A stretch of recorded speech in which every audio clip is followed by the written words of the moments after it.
Senator Elizabeth Warren joins me now. She serves as the ranking member on the Senate Banking Committee. Senator, good to see you. Thanks for being here. You've made no secret about your criticisms of Fed Chair Jerome Powell. You voted against his confirmation twice. But explain your concerns that you have been voicing about this DOJ investigation. So for decades, the position of the United States government has been that the Federal Reserve should be independent of the president and of the politics of the president. And the reason for that is that as a country, we want the people at the Fed, economists mostly, to be making economic decisions about things like interest rate based on what the numbers show them about inflation and unemployment and GDP growth, not based on politics.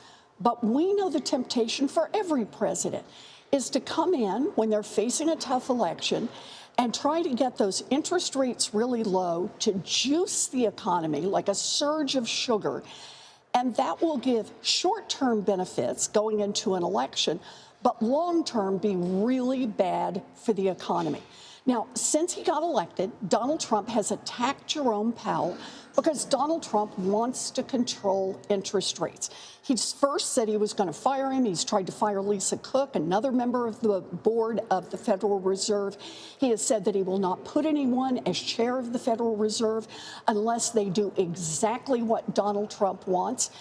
And now his Justice Department has been weaponized against Jerome Powell, against the Federal Reserve.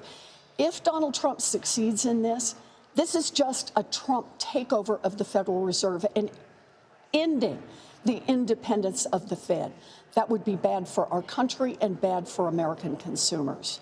And Senator, as I mentioned, you're the ranking member of the Banking Committee, the top Democrat on that committee.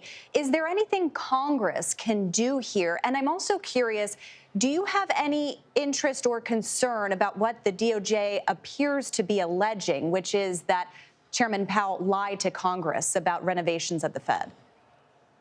So look, of course, we want to know if there's been a problem, but nobody thinks that's what this is really about. Jerome Powell, in his statement yesterday, said this is just a pretext for Donald Trump to be able to seize control of the Fed. And understand here, Congress does not have to roll over and play dead. If the Republicans will join the Democrats, we can basically block the president from putting anyone new in and thwart him in his efforts to take over the Fed. But it will take having enough Republicans who have enough of a spine to stand up and make that happen. And Senator, I understand that the president himself called you this morning. You gave a speech about the future of the Democratic Party, but he called you today. Did you talk at all about this potential investigation?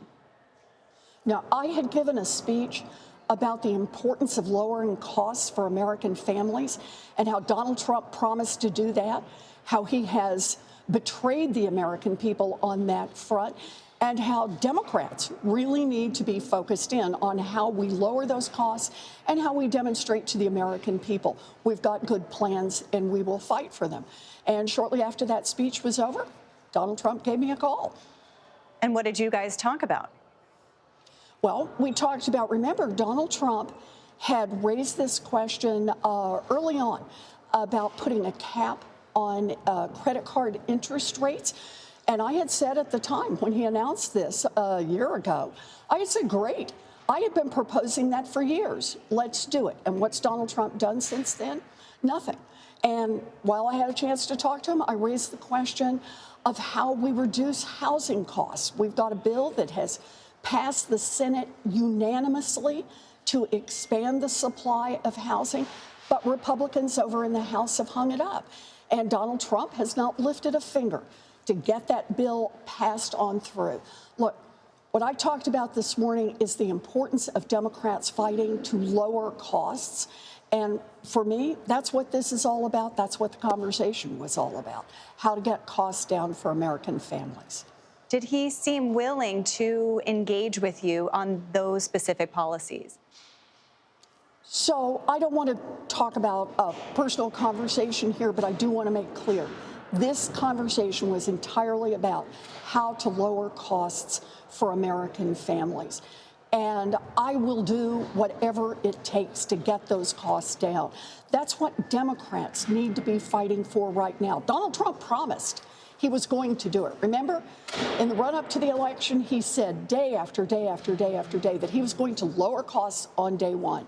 And now here we are, 1 year into the Trump administration, and the cost of housing is up, the cost of health care is up, the cost of utilities is up, the cost of groceries is up. All of those are up because of Trump and congressional Republican policies. It is the job of Democrats to hold Donald Trump and the Republicans accountable, to lay out the plans that really will reduce costs, and then to get out there and fight for them. A roadmap for the party, especially ahead of the midterms. Senator Elizabeth Warren, thank you so much for your time. Thank you.